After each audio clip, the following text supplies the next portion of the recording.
What's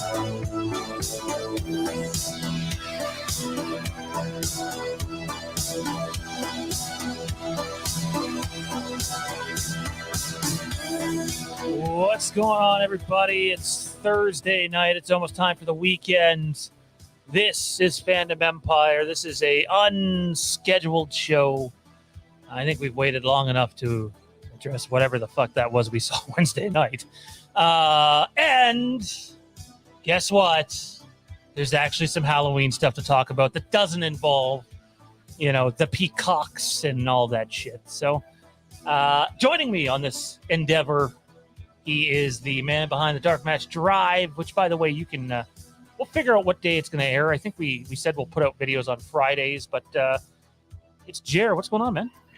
Oh, just trying to keep up with all the news that's kind of blown up after last night's Dynamite. It's, backstage fights, weird booking, matches going 36 minutes with guys wearing boxes on their heads, and, Eddie Kingston slapping people. It's nonstop. It's awesome. I can't wait to dive into that. We will be diving headfirst into all the AEW stuff. Not too long from now, actually. We're going to start with the Halloween stuff. I also want to let everybody know, if you are a member of our Patreon, there is a new video over there. We just did it earlier. It is up now on the channel, and we dive into a certain something that has leaked. I won't say any more on that. And we also dive into what the hell's going on with Peacock and Universal and Trancas, and what does Paramount have to say about all that. So that's over on our Patreon, patreon.com/Fandom Empire. But let's dive into the movie itself, because, I feel like the movie itself deserves attention too, not just the business aspects of it. And Jerry, you're a merch guy. You buy wrestling shirts all the time. Let's have a look at a brand new Halloween End shirt, which I gotta say, I think looks like fire. I think it's amazing. And then right after we're done with this shirt, I'm going to take a second to tell you guys why we're so fucking late getting on here. My apologies. But here it is. Halloween End shirt from Fright Rags. I got a few of the Fright Rags shirts last year. I got to say, it's simple and it works and it looks fan-fucking-tastic. I'm not just saying that because it's Halloween. I would like to buy this shirt. I don't know if I'll be able to buy this shirt, but I would like to buy this shirt. Thoughts on the shirt, dude? Oh, I think it's awesome. I would absolutely wear that shirt every day of the week. Mainly because I only own one other shirt. But no, it's an awesome looking shirt. Like it's simple. It doesn't it's not so in your face. It's kind of subtle almost in a way. But it blends together well. The color is perfect. It's not that I have anything against like Halloween being a bright orange logo and whatnot. I just think the red comes across really, really cool. Seeing this shirt, although this is obviously a Fright Rags decision, not a Trancas or Universal or Blumhouse, although they do need to sign off on certain things, it makes me wish they would have went with just a black and red theme for the whole movie.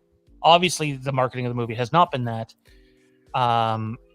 I call this their take on the Batman, because it kind of feels that way. Oh, yeah. Okay, my brain was telling me I've seen something like this before, and I couldn't place it, and there you go. So there you have it. What does the chat think, though? This is the new shirt from Fright Rags. Will you be picking it up? The shape, the boogeyman, Michelle Myers himself. Will you pick this up? Let us know in the comment section down below. I know I bought quite a bit of the Halloween Kill stuff, but I'll probably have to pick one thing from Ends. And if they had that in a hoodie, I don't know if they do, but if they have that in a hoodie, that might be what I go with.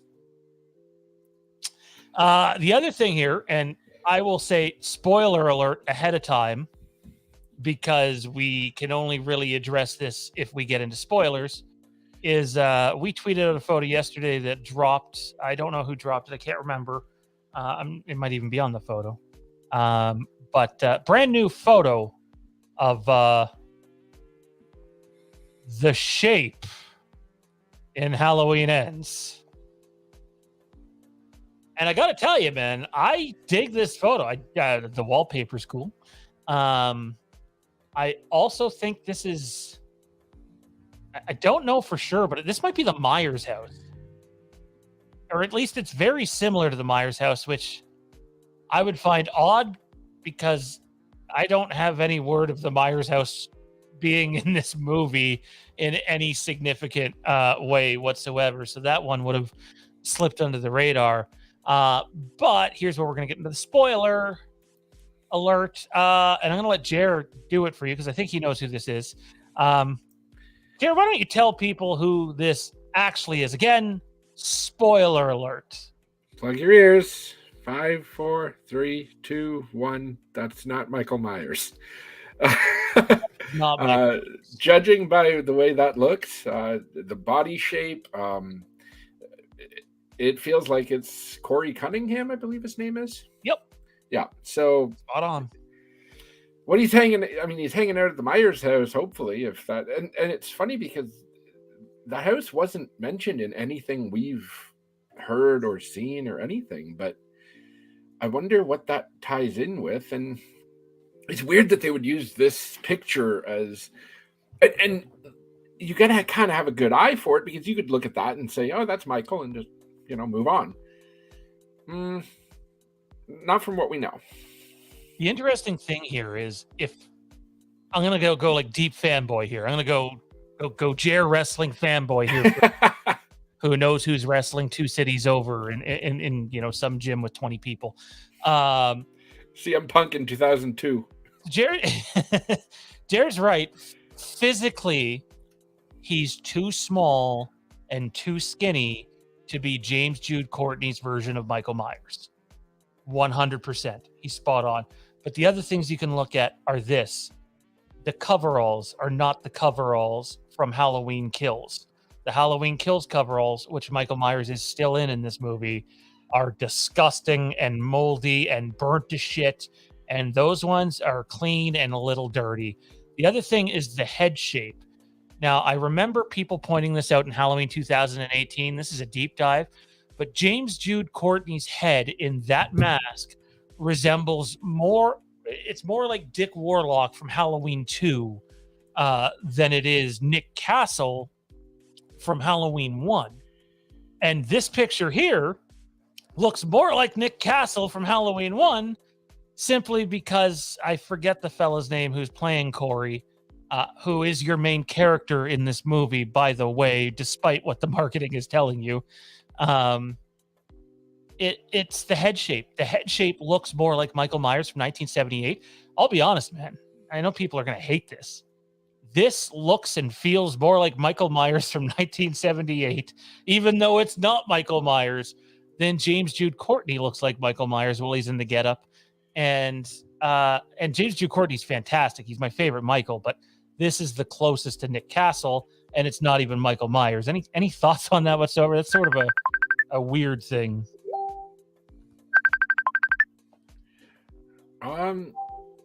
Honestly, it looks like a really good Michael. Like, that was my first thought. Like, wow, that really looks like a 1978 Michael. I don't know if it's how clean the mask looks or the hair seems lighter. I don't know, just something physically. It looks really, really good.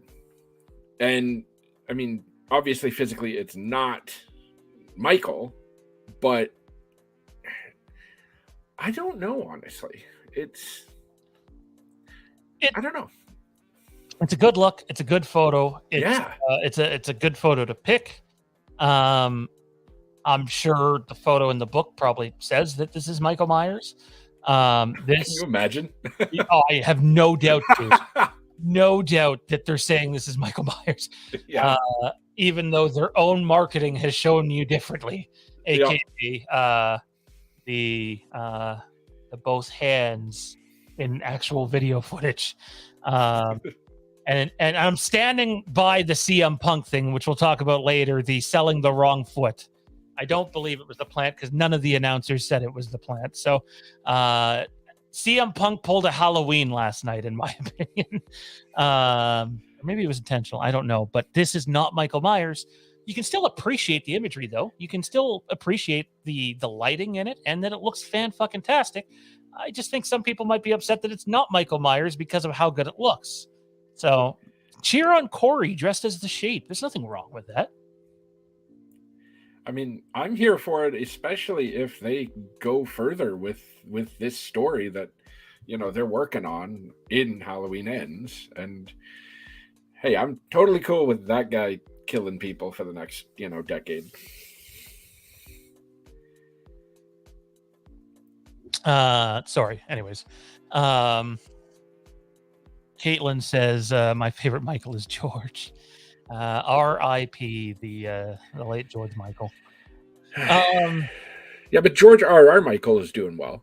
Yeah, he's doing quite well. I hear that he's just fucking rolling in the body. So yeah. Let's move on to our next photo. And here's how you can tell. Let's just look at it. I hate the way that Michael's lit here. But you have the Fangoria photo, and then you have Michael Myers there. Not only do I believe that's Michael Myers from Halloween Kills and not Halloween Ends, just because I've seen that exact same stance and that exact same photo for a year and a half. Just it's darkened differently. I also believe that is Jamie Lee Curtis too. I don't know. It might be CM Punk. Anyway, if you go back to the photo, just look at the coveralls, guys. It's pretty clear, even in a dark picture. You can see where it's all messed up on Michael. I'll tell you what, though, when you look at the mask, you got to wonder, is there a second mask in the movie? I know the mask is a tale of two stories, but I've never heard anything about... Sorry, there is a second mask in the movie, to be clear. It's just not a Michael Myers mask. But yeah. Fangoria cover. Do they sell Fangoria in Canada anymore? I believe so. I know we get a lot of what's the other one we get? Rue Morgue. We get a lot of that, but I don't know. Maybe. I remember I sent a Georgia indie wrestling manager a bucket load of PDFs of Fangoria that I had found a couple years back. He was very appreciative of it. Sorry, one moment here, guys. Something big might have just dropped. I gotta type to Jer in the chat here. Okay. That definitely looks more like Michael than Corey in the cover, at least. Oh, okay. I don't know if I even want to touch that right now. It's not long, okay. But the second you put that... I mean, if you drop this magazine's coming out when? To be clear, it wouldn't be long. It would just push it. Okay. I still don't want to put that out there. Anyways. Okay. Something just for these nuts. That's hilarious. I love Fangoria. I bought an issue when I was 7 years old, and it just stuck with me because it's all these gory images from horror movies and stuff. So my cousin has this old Fangoria magazine from 1988. Oh my god! It's in a frame, and it's basically about the return of Michael Myers. And it has the picture on there from Halloween 4 and the new mask. And that is amazing because nobody had seen Michael Myers on screen for 7 years, and he has a really nice quality. Man, I've never thought about stealing from him before, but I got it. It has come to mind. Anyway, is that the Curse of Michael Myers, or is that the Curse of Michael Myers? Is Halloween 6? That's okay. 94, 95, I believe. Okay. Anyways, ladies and gentlemen, Halloween Ends. The marketing has picked up again. My guess is you're in store for more over the next couple of weeks. Stay tuned to the channel Tuesday nights for the Phantom Empire show. I will not be on this upcoming Tuesday show, so the fellas can figure out what they're going to do for you there. But it sounds like there's going to be more Halloween to talk about. I don't know if there'll be more AEW to talk about before then. sure there'll be something, but I would imagine something will drop once something about the direction hopefully will drop, unless, only 3 people know about it. Then we'll see. But yeah. Anyways, let's move on to this. CM Punk versus Jon Moxley happened last night on AEW Dynamite. Jared, can you just kind of bring us through what we don't need to go through all the backstage stuff because we've covered that on the channel before leading up to last night. But why don't you go through last night and where exactly you think this is going?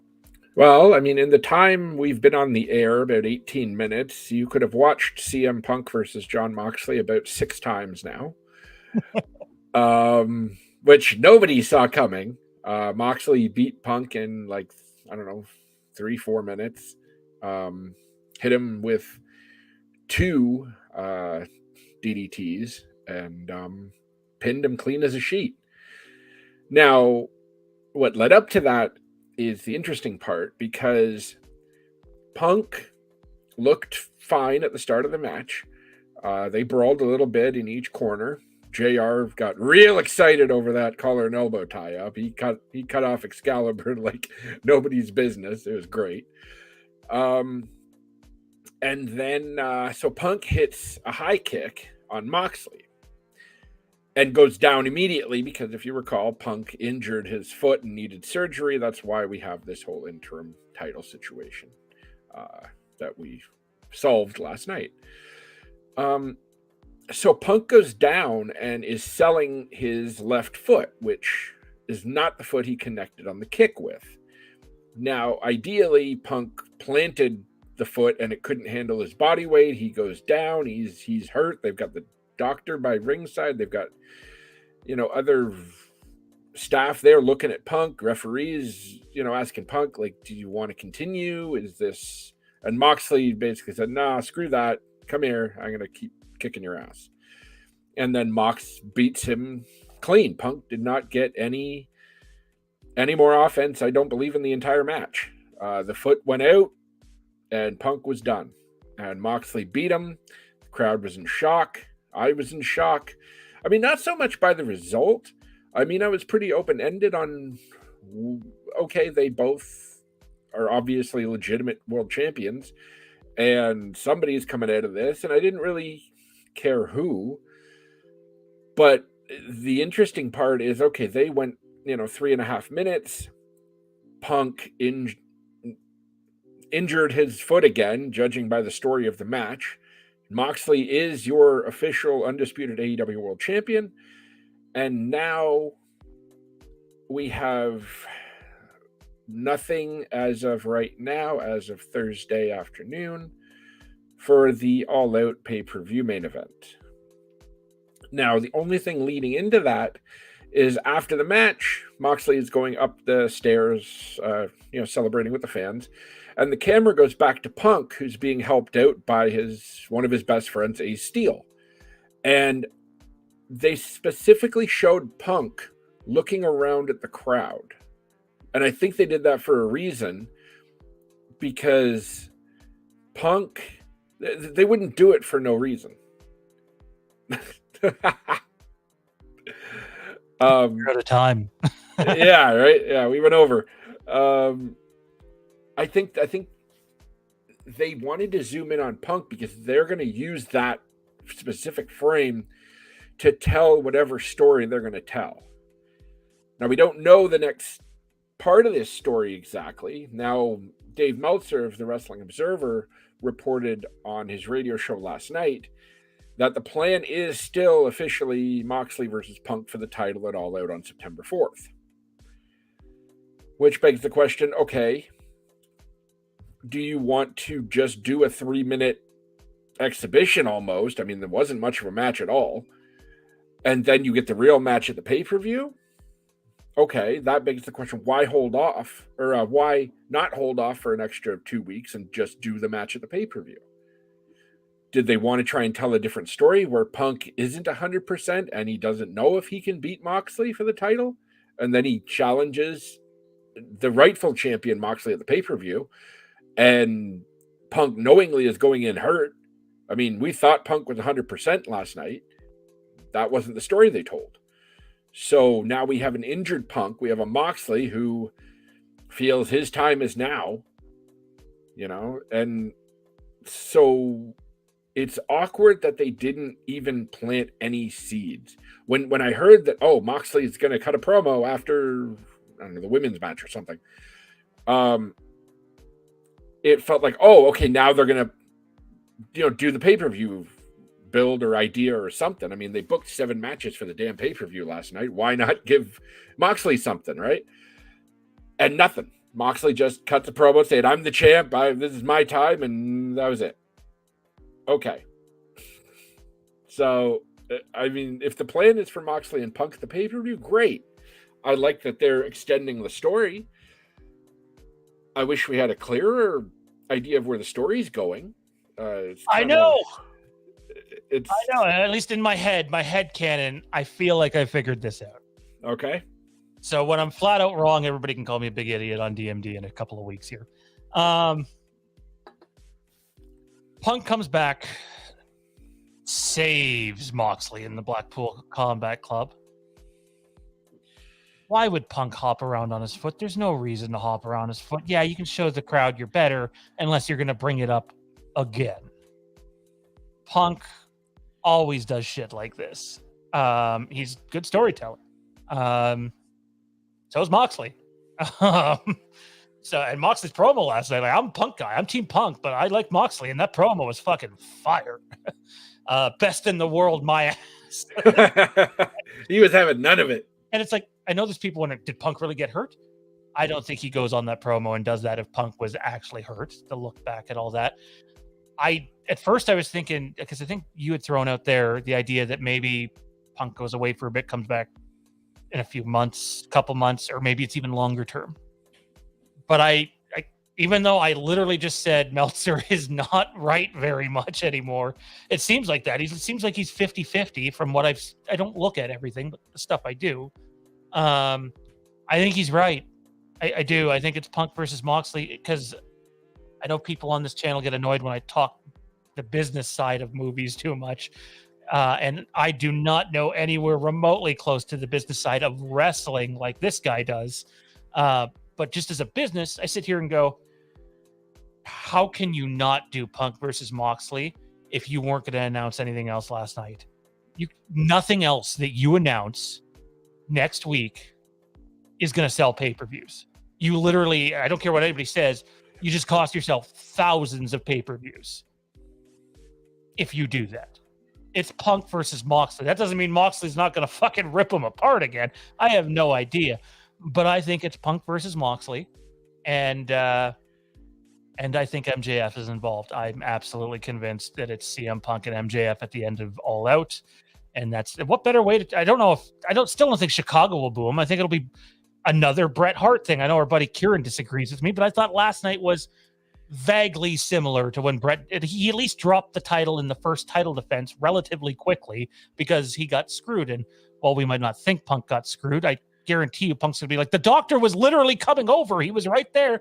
And Moxley's like, nah, fuck this shit. Get over here. I love that. I'm a Punk guy. I was like, oh my God, Punk's about to lose.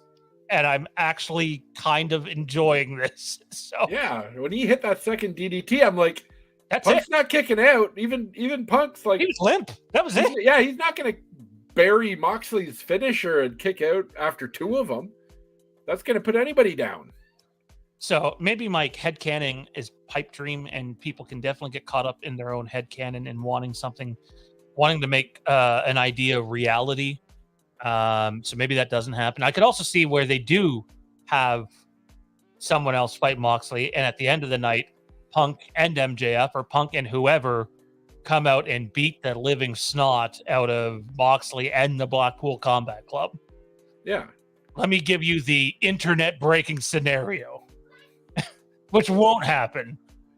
Punk, MJF, Ace Steel, who was there last night helping Punk out, Colt Cabana, and whoever Just beat the living. That's not going to happen, obviously, unless everybody's been wrong about behind the scenes stuff. Yeah, right. But boy, would that be one hell of a card for Tony Khan to pull over and be like, "Hey, guess what?" Yeah, I mean, everyone's under contract. Everyone's in the house. So, like, yeah. And it just came out, actually, just before we got on the air, but Dynamite rating hit 1.05 million. So they are up relatively considerably over, their average the past couple of weeks. So it was 970K or so. So, it drew some new eyes, maybe returning eyes, because they have hit 1 million before. The one thing that kind of spoke to me about this angle was WWE did an angle 10 years ago where Christian won the world title after his best friend Edge retired. Big babyface reaction. Yay. One more chance. Yeah. And then he drops the belt to Randy Orton 1 week later on SmackDown, his first defense. Mm-hmm. Why would you do that to Christian? And then Christian turns heel. And then they get a 3-month angle out of this where Christian ends up winning the world title back. So that's my thing. Punk beats Moxley this weekend and becomes the second. I know people are going to be like, did you really just change the title that many times? Why the fuck not? Because everybody has gotten some sort of length with it. Let's do something crazy that gets the eyeballs on the product. And then guess what you do at Full Gear? Punk versus Moxley again. And I know rematches don't happen very often in AEW, but you got Cody and MJF, and you got Jericho and MJF to go off of. Why not involve MJ? Because you could say, hey, MJF screwed Moxley in the match, and then you finally have the deciding one at Full Gear. Maybe Moxley goes over, or maybe Punk goes over, and they do the whole heel stable thing for a long time. Exactly. But I think this is a long-term thing. I don't think this is almost done. But they're not going to have Punk lose and then, hey, you're out, and we'll just have Moxley do something else for the next 6 months. It doesn't make sense unless Punk is legitimately hurt. But if he was legitimately hurt, he wouldn't have come back and done this. They would have waited because Punk's just waiting to come back. So why rush it just to have Moxley essentially squash him and then he disappears again? That doesn't check out. I wonder, because there are some reports online that suggest that this was Moxley's pitch. I don't know if it's true. Yeah, I saw that Moxley pitched this idea and Punk kind of had to be talked into it, which makes me think, okay, there's a payoff for Punk somewhere. Yeah. Not sure where, but Punk. I can't imagine Punk being a guy where he's like, yeah, sure, beat me in 3 minutes. I'll, bust my foot again and I'm out. Okay, how does that and Punk isn't benefit. There you go. Great point. Yeah, that's why I'm thinking they showed Punk looking around. Because they're going to take that footage once Punk turns heel, and there's the catalyst for he's looking around at all these people. Hey, I came back for you a year ago, and now you're cheering this fucking bum? I'm assuming Dynamite's in Chicago too? Yes. I was hoping. Dynamite, Rampage, and the pay-per-view. Which there's no way CM Punk is not involved in any of that. I'm sorry. Even if he's hurt, I don't buy he's not coming out at some point. I see this being a long-term thing. And I see Moxley getting screwed. And I could also see Moxley being going, hey, I just carried this fucking company. If I'm going to drop it at All Out and get screwed in the process, again, that's my headcanon. Can I win the thing? Can I? Yeah, right. Time champion. He deserves it. Why not? Oh, absolutely, 100%. And Punk's probably like, "Fuck it, yeah, let's legitimize his title run, and then we can fuck him, and that'll put more heat on it." I know Renee. I don't remember her last name. Has said on her podcast she does before that since Punk did the Fox WWE thing. Punk and John have had like a decent relationship and have been close because obviously he was close with Renee and they've hung out and stuff. So I think there's probably like if there's two heads to put together to do something special for AEW, why not these guys? I'm firmly convinced that this is a work, and if I'm not, then I'm heartbroken. Oh, absolutely. Everything with Punk and Moxley is 100% they are working together.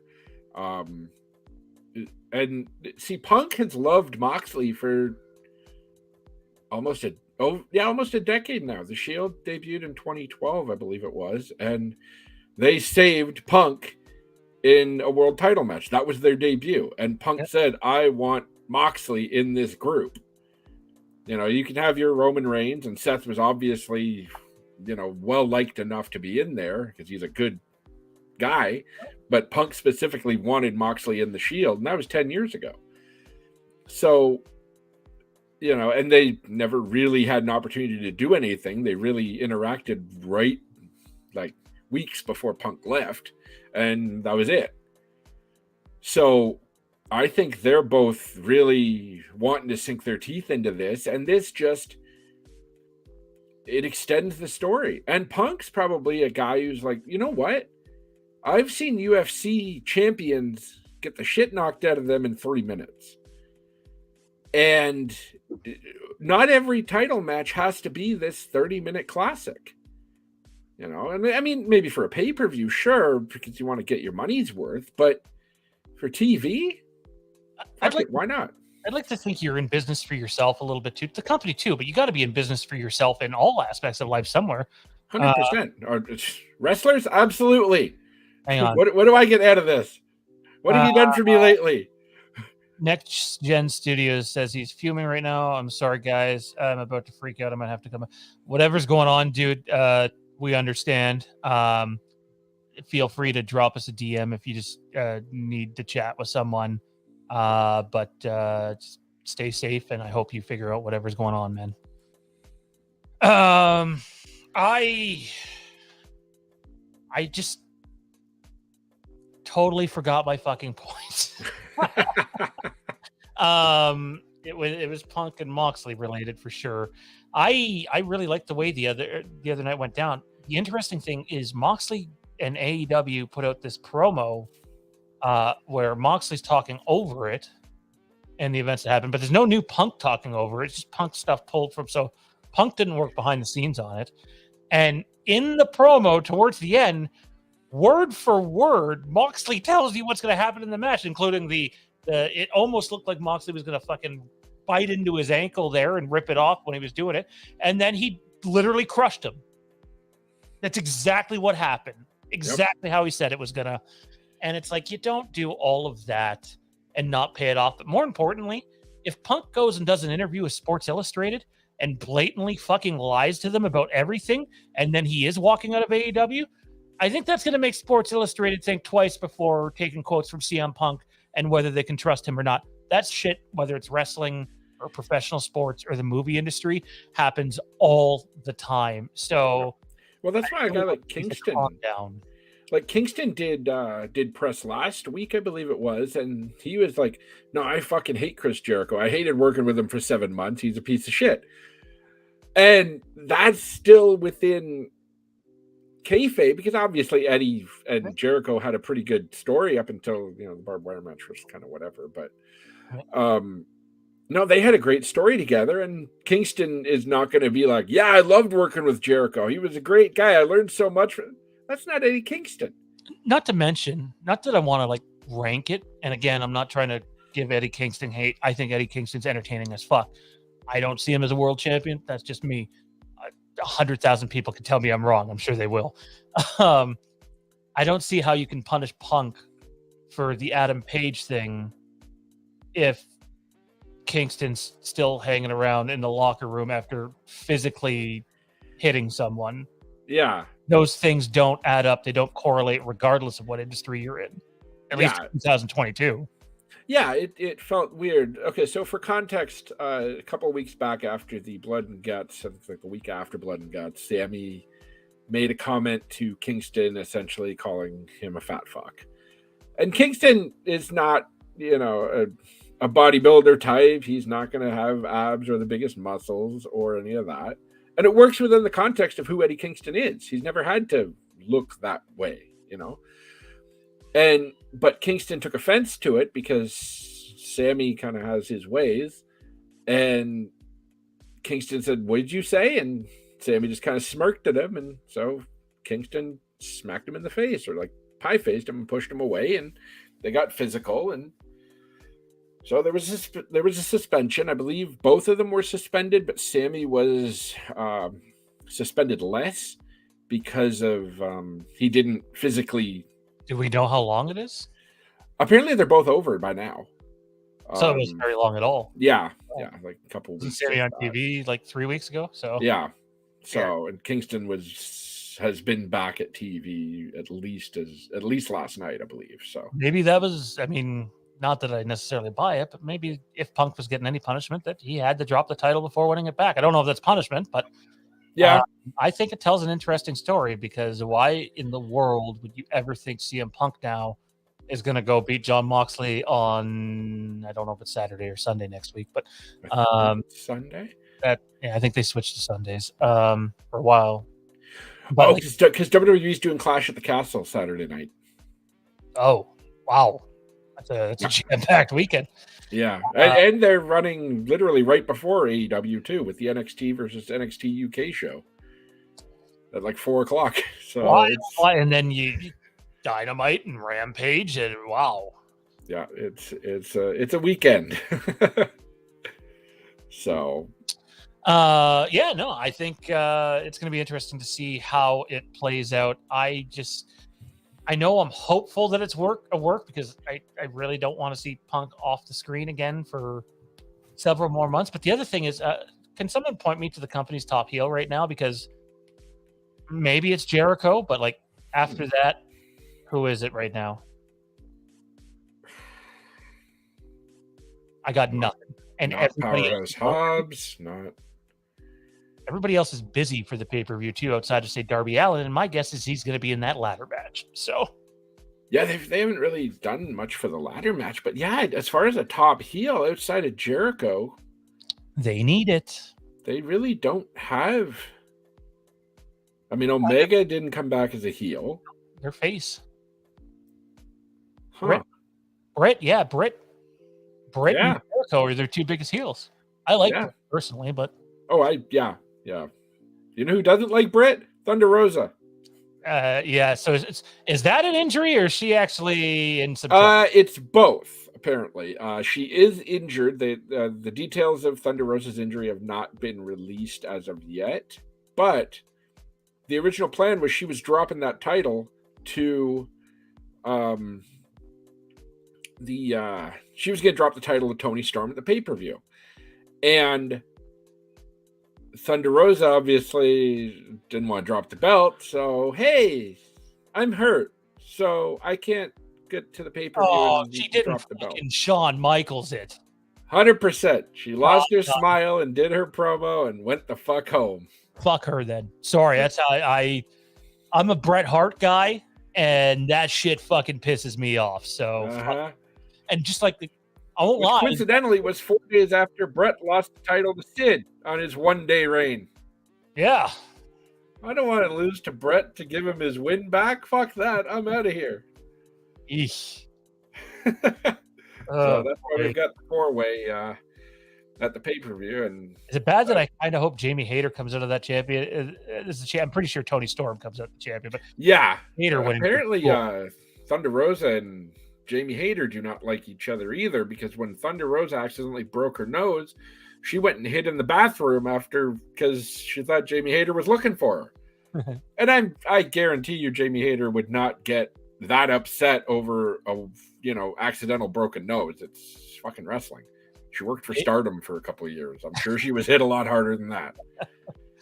Wow. Yeah, I'm guessing Toni Storm comes out of that match as the champion, but I've always liked Jamie Hayter. I've been waiting for that let's turn on Britt Baker moment. So yeah, and they're both in the match, so I'm thinking they might plant some seeds there and finally do something with that story, because they've been building that for a year, and they've only had Daniel Garcia with Jericho's group for 3 months, and they're already doing something with that. I've always thought that Garcia won't fully turn and probably screws over Danielson at the pay-per-view or something like that, but I kind of like the idea of Garcia turning too, because I do look at him as a wrestler, and boy, is the crowd behind him right now. I was amazed the crowd was so hot for that angle. Yeah, and Garcia was so perfect, because he's not your typical promo guy where he's like, I'm gonna beat him, I'm gonna rip him apart. Like, it felt real.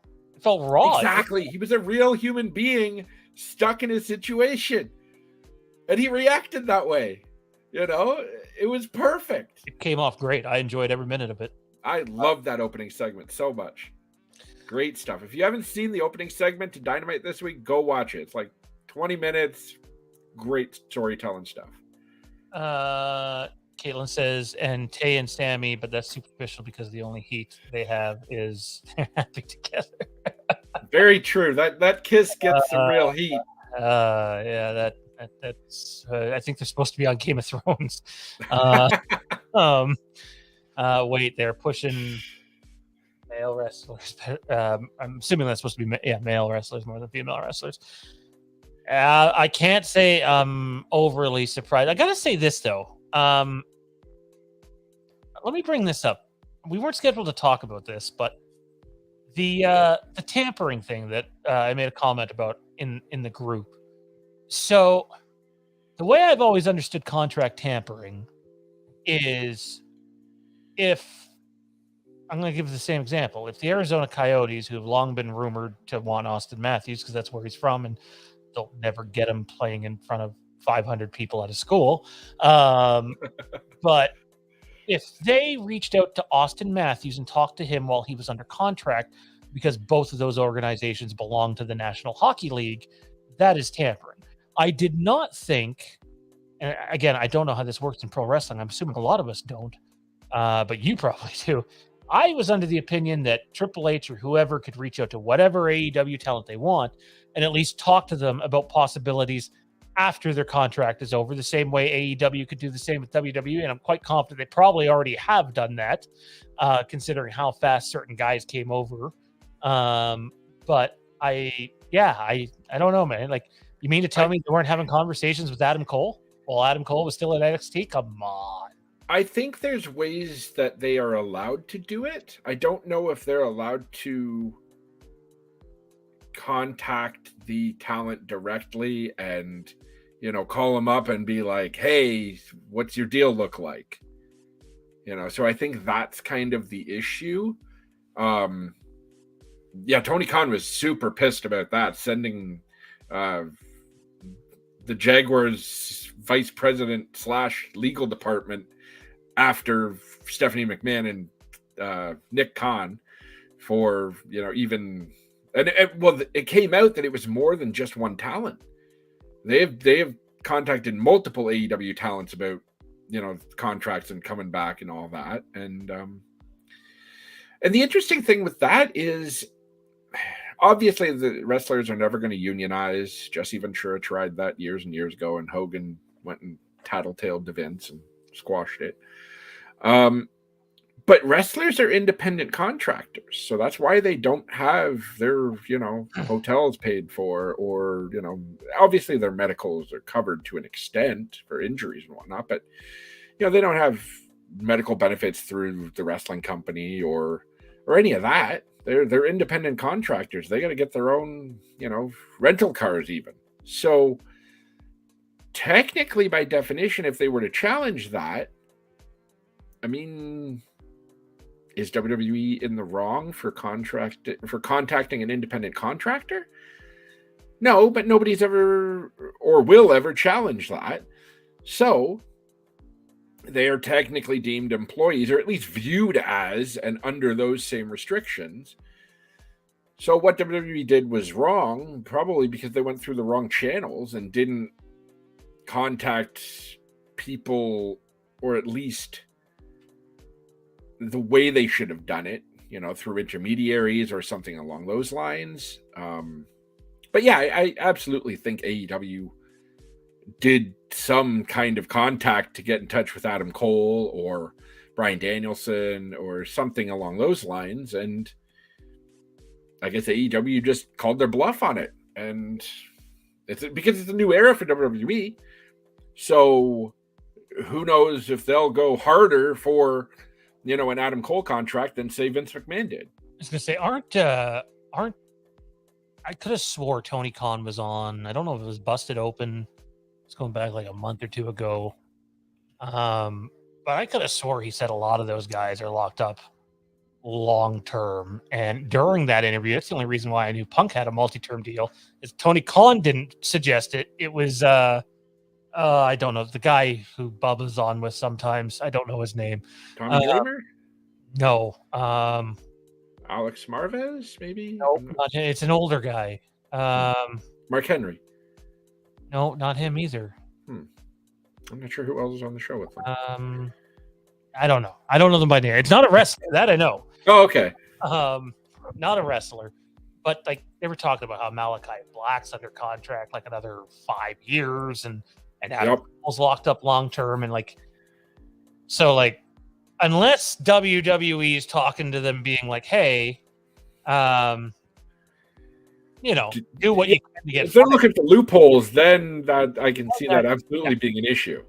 100%. Yeah. But I could have swore AEW had a lot of their bigger talent locked up quite long term. Yeah, Tony Khan was very open about that on that interview. He's like, I've got Adam Cole locked up for like 7 years. So I don't know what all these reports are that, we're having troubles because obviously they're not. And plus, it's a lighter schedule. Why would Bryan Danielson want to leave working once, maybe twice a week for probably the same money he was making in WWE? Yeah. I can't imagine him taking a pay cut to go work a house show loop of 3 days and then TV and probably more media appearances than what he's doing for AEW. And he's, over 40. Yeah, less for more. Alrighty. That is going to do it for our little fun show this afternoon. Jer, I'm gonna talk to the audience for a few minutes here, so I'm gonna outro you. But where can everybody find you, man? You got your own stuff going on. Yes, you can find me on Twitter at Jamie Virtue. You can find me on the Facebook because I run a Facebook page, Dark Match Drive. Do you remember what Facebook was called? The Facebook? I do. Well, actually, if you ask Bret Hart, it's the Facebook. Oh, okay. It's right up there with the SummerSlam. The World Wrestling Federation Championship belt. Never can say the short form. It's got to be the whole thing. Yeah, exactly. So yeah, I'm on Facebook, the Dark Match Drive Facebook page. We are over 100 members now, so that's fantastic. All your wrestling news, information, all sorts of stuff. I just posted the card for tonight's Impact Wrestling, which looks fantastic. And I run a Google Drive, also Dark Match Drive, for $10 a month for all sorts of wrestling content. I've got other wrestling podcasts, historical podcasts up there. I've got wrestling magazines from the last 70 years up there. I've got hundreds of Mid-South wrestling matches, Memphis wrestling, all sorts of professional wrestling. It is constantly updated, almost 5 terabytes of content. If you're interested in that, hit me up on the Facebook page, Dark Match Drive. I'm trying to post a link, but it's giving me a hassle right now. Let me see. Kate's got it up there. There's the group. There's perfect.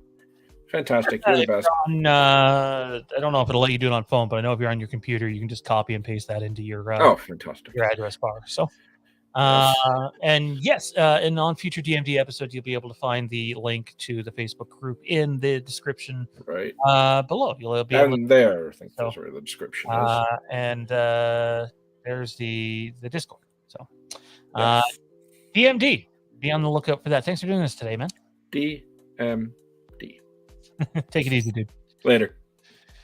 All right.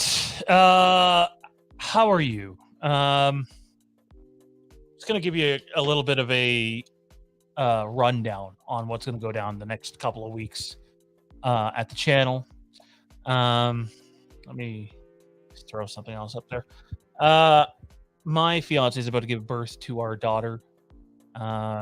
Could be tonight for all we know. Could be tomorrow. So life's crazy. There's also it's a transitioning time for Fandom Empire, and there's a lot of work going on behind the scenes and people stepping up and really pointing us in a bit of a new direction. We warned people for a long time this was coming, guys.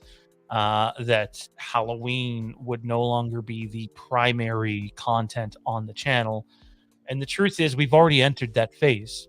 We're covering Game of Thrones, House of the Dragon weekly. Jer's got DMD weekly. Mike and I have the Overlook Drive-In weekly. Kieran's going to have the Rick and Morty fan show weekly. We're going to have a Star Wars podcast weekly. But after Halloween Ends is out, and we'll still keep up with our Halloween update videos, we have a Halloween show coming to the channel.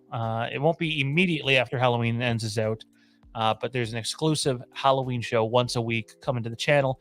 And for Patreon members, Lambkin Lane's going to remain. I let them know earlier what they can expect over there. In terms of being late for today's show, because we started quite late, apologies. Going through some stuff. Some scumbag decided it was going to be fun to break into our car and drain our bank account. So that was kind of shitty. So we've been dealing with the police and everything on that. So that's why we were late. My apologies. You can catch the guys, somebody Monday night, reviewing Game of Thrones, House of the Dragon, episode 2, on our House of the Empire show. I don't know if Zach's at that one or not. I know he's taken a couple weeks off. I don't think that's till the middle of the season. So check them out. I probably won't be there. I don't know. And then Tuesday night is the Phantom Empire show. So this might be my last time seeing you guys for a little bit anyway. I will do a Patreon show at some point next week, but it's a busy time in life. So I might be gone for a couple weeks, but the rest of the guys will hold down the fort. If you have anything you would like to suggest to them, feel free. Their doors are open. And thank you for supporting the channel on the level that you do. Don't forget, chaos is allowed.